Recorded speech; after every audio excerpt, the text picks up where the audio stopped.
The scenery you will see in this video is from the Mount Tamborine, Queensland. The name comes from the local Yugambeh language.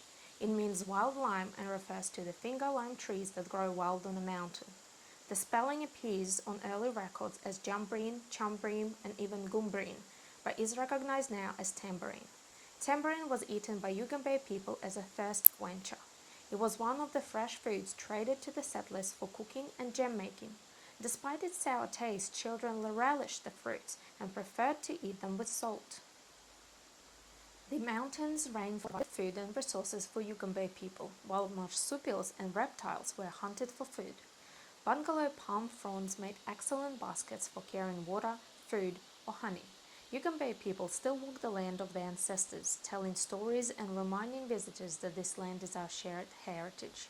An annual pilgrimage, the Drumley Walk, takes bushwalkers from Bow Desert to Southport via Tamborine, through scenic rainforest, rolling plains and open woodlands. The walk, in honor of Billy Drumley, an Aboriginal ancestor from the Yugambeh region, encourages a better understanding of our environment and First Nations people heritage.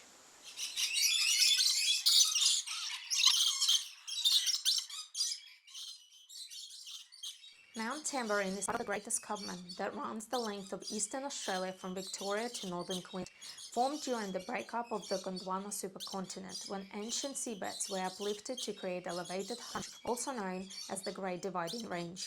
Volcanoes shaped this World Heritage Area. Volcanoes erupted, leaving behind the remnants of the Main Range, Focal Peak, Tweed, Ebor, and Barrington volcanic shields. All lie within the Gondwana rainforest. Wollongong Mount Warning is a remnant of the central magma chamber of this ancient, massive, now extinct Tweed volcano. Tamborine Mountain's ancient uprising is the result from a huge shield volcano in the Mount Warning area of northern New South Wales. Eruptions smothered the surrounding landscape with layers of basalt lava flows. By the time the eruptions had ceased, this Tweed volcano had risen to a height of 2 kilometers and a diameter of about 100 kilometers, forming a vast dome stretching south to Lismore, west to Mount Lindsay, and north to Tamborine Mountain. After the volcano became extinct, water took over as the primary force shaping the landscape. Rain fell, forming streams that radiated off the dome like the spokes in a wheel.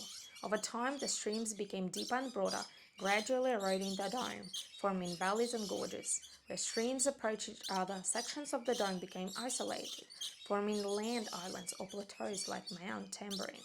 Tamborine Mountain is home to 10 different types of forest, including subtropical rainforest, wet eucalypt forest, and open eucalypt forest. Incredibly, these forests contain more than 900 different species of plants, representing 65% of all the plant species found in the mega-diverse Gold Coast area.